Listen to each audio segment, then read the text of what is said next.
amigos do nosso canal. Gostaríamos de convidar todos vocês para fazer parte da nossa comunidade. Aqui, compartilhamos histórias incríveis, dicas valiosas e muita inspiração. Por favor, curta nossos vídeos para nos mostrar seu apoio. Compartilhe com amigos e familiares que também vão adorar nosso conteúdo. Inscreva-se no canal e ative o sininho para não perder nenhum vídeo novo. 1 Gênesis 44:1. Então deu ordem a quem estava à frente da sua casa, dizendo: Enche de mantimento os sacos destes homens, quanto puderem levar, e põe o dinheiro de cada um na boca do seu saco. José dá ordens aos seus administradores para encherem os sacos dos irmãos de Benjamim com mantimentos e devolverem o dinheiro que foi colocado anteriormente nos sacos. 2 Gênesis 44:2. E o meu copo, o copo de prata, porás na boca do saco do mais moço, com o dinheiro do seu trigo. E fez conforme a palavra de José, que falara. Além dos mantimentos, José instrui que seu copo de prata seja colocado no saco de Benjamim, o mais jovem entre seus irmãos, sem que eles saibam. 3 Gênesis 44:3. Ao romper da manhã foram despedidos, eles com os seus jumentos. Os irmãos de José partem cedo pela manhã com seus jumentos, levando os mantimentos e o copo de prata sem saberem. 4 Gênesis 44:4. Saindo eles da cidade, e ainda não se tinham distanciado, disse José ao que estava sobre a sua casa: Levanta-te e persegue aqueles homens. E alcançando-os, dize-lhes: Por que pagastes mal por bem? José manda seu administrador perseguir os irmãos e confrontá-los sobre o que considera um ato de ingratidão por terem pago pelo trigo que levaram de volta. 5 Gênesis 44:5. Não é este o copo em que bebe o meu senhor, e com o qual, por certo adivinha, tendes feito mal no que fizestes? O administrador de José acusa os irmãos de roubar o copo de prata que José usava para a adivinhação, insinuando que eles agiram de maneira errada. 6 Gênesis 44:6. E os alcançou e lhes disse estas palavras. O administrador alcança os irmãos e expressa sua acusação contra eles. Até Gênesis 44:7. Eles, porém, lhe disseram: Por que fala meu senhor tais palavras como estas? Longe esteja de teus servos fazerem tal coisa. Os irmãos de Benjamim negam ter roubado o copo de prata de José e rejeitam a ideia de que fariam algo assim. 8 Gênesis 44:8. Eis que o dinheiro que achamos na boca dos nossos sacos tornamos a trazer desde a terra de Canaã. Como, pois, furtaríamos da casa do teu senhor prata ou ouro? Eles afirmam que devolveram o dinheiro que encontraram nos sacos desde a primeira vez que compraram trigo no Egito, questionando por que roubariam prata ou ouro da casa de José. 9 Gênesis 44:9. Aquele de teus servos com quem for achado o copo morra, e também nós seremos servos do meu senhor. Eles oferecem uma punição severa para quem for encontrado com o copo, mostrando confiança de que não serão culpados. 10 Gênesis 44:10. E ele disse: Agora, pois, seja conforme as vossas palavras, aquele com quem se achar será meu servo, e vós sereis inculpáveis. O administrador de José aceita a condição dos irmãos, concordando que apenas aquele com quem o copo for encontrado será escravo, e os outros estarão livres de culpa. 11 Gênesis 44:11. Então, eles se apressaram e abaixaram cada um o seu saco no chão e abriram cada um o seu saco.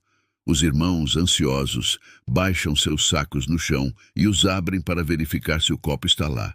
12 Gênesis 44:12. E ele buscou, começando do maior e acabando no menor, e achou-se o copo no saco de Benjamim. O administrador começa a busca pelo saco do irmão mais velho e termina com o mais novo, encontrando o copo no saco de Benjamim, o mais jovem. 13 Gênesis 44:13. Então rasgaram os seus vestidos, e cada um deles se tornou a pôr sobre o seu jumento, e voltaram à cidade. Os irmãos rasgam suas roupas em sinal de lamento e voltam para a cidade, sabendo que estão em apuros por causa do copo encontrado. 14 Gênesis 44:14. E Judá e seus irmãos chegaram à casa de José, que ainda lá estava, e lançaram-se em terra diante dele. Judá e seus irmãos retornam à casa de José e se prostram diante dele, reconhecendo a gravidade da situação. 15 Gênesis 44:15. E disse-lhe José: Que ação é esta que fizestes? Não sabeis vós que um homem como eu certamente adivinha? José confronta os irmãos, questionando-os sobre suas ações e lembrando-lhes que ele é capaz de adivinhação, como indicado pelo uso do copo de prata. 16 Gênesis 44:16. Então disse Judá: Que diremos a meu senhor? Que falaremos? E como nos justificaremos? Deus achou a iniquidade de teus servos. Eis que somos servos do meu senhor, tanto nós como aquele em cuja mão foi achado o copo. Judá tenta argumentar em favor de seus irmãos, reconhecendo que Deus revelou sua culpa ao encontrar o copo no saco de Benjamim. 17 Gênesis 44:17. Porém ele disse: Longe esteja de mim tal coisa. O homem em cuja mão foi achado o copo, esse será meu servo. Vós, porém, subi em paz para vosso pai. José reafirma sua decisão de fazer apenas o portador do copo seu servo, permitindo que os outros irmãos voltem para casa em paz. 18 Gênesis 44:18. Então Judá se chegou a ele e disse: Ai, meu senhor, deixa, pois, que teu servo fale uma palavra aos ouvidos de meu senhor, e não se acenda a tua ira contra o teu servo, porque tu és como o Faraó. Judá se aproxima de José com humildade, pedindo para falar em particular com ele e apelando para sua misericórdia, comparando José a Faraó em sua autoridade. 19 Gênesis 44:19. Meu senhor perguntou a seus servos, dizendo: Tendes ainda pai ou outro irmão? Judá relembra José da investigação anterior sobre sua família, feita por José. 20 Gênesis 44:20. E respondemos a meu senhor: Temos pai já velho, e um meninozinho, filho da sua velhice, e seu irmão é morto, e ele só ficou de sua mãe, e seu pai o ama. Ele explica a situação de Benjamim, o irmão mais novo, filho da velhice de Jacó, e o amor especial de Jacó por ele. 21 Gênesis 44:21. E disseste a teus servos: Trazei-mo para que eu o veja. Judá lembra a José que ele ordenou que trouxessem Benjamim para ele. 22 Gênesis 44:22. E nós dissemos a meu senhor: O moço não pode deixar seu pai, pois se deixar seu pai, este morrerá. Judá explica a José que, quando foram inicialmente interrogados, disseram que Benjamim não poderia ser separado de seu pai Jacó, pois isso poderia causar a morte de Jacó devido à sua grande aflição pela perda de José e de seu irmão Simeão. 23 Gênesis 44:23. Então tu disseste a teus servos: Não vereis mais a minha face, se não vierdes vosso irmão convosco. José lembra aos irmãos que ele exigiu que trouxessem Benjamim de volta para verem sua face novamente. 24 Gênesis 44:24. E aconteceu que subimos a teu servo meu pai, e lhe contamos as palavras de meu senhor. Judá relata a José como eles subiram e explicaram a Jacó as condições impostas por José para que eles pudessem comprar grãos no Egito. 25 Gênesis 44:25. E disse nosso pai: Voltai, comprai-nos um pouco de mantimento. Jacó instruiu seus filhos a voltarem ao Egito para comprar mais alimentos, depois que o primeiro suprimento que trouxeram da primeira viagem acabou. 26 Gênesis 44:26. E nós dissemos: Não poderemos descer, porém, se nosso irmãozinho for conosco, então desceremos, porque não poderemos ver a face do homem, se não estiver conosco nosso irmão menor. Os irmãos explicam a Jacó que não poderiam retornar ao Egito sem Benjamim, conforme as condições de José. Eles enfatizam que não poderiam encarar José novamente sem Benjamim presente. 27 Gênesis 44:27. Então teu servo meu pai nos disse: Vós sabeis que 2 vezes me deu à luz. Jacó relembra como ele mencionou a José que 2 vezes ele havia perdido filhos. José foi dado como morto e agora Simeão estava retido no Egito.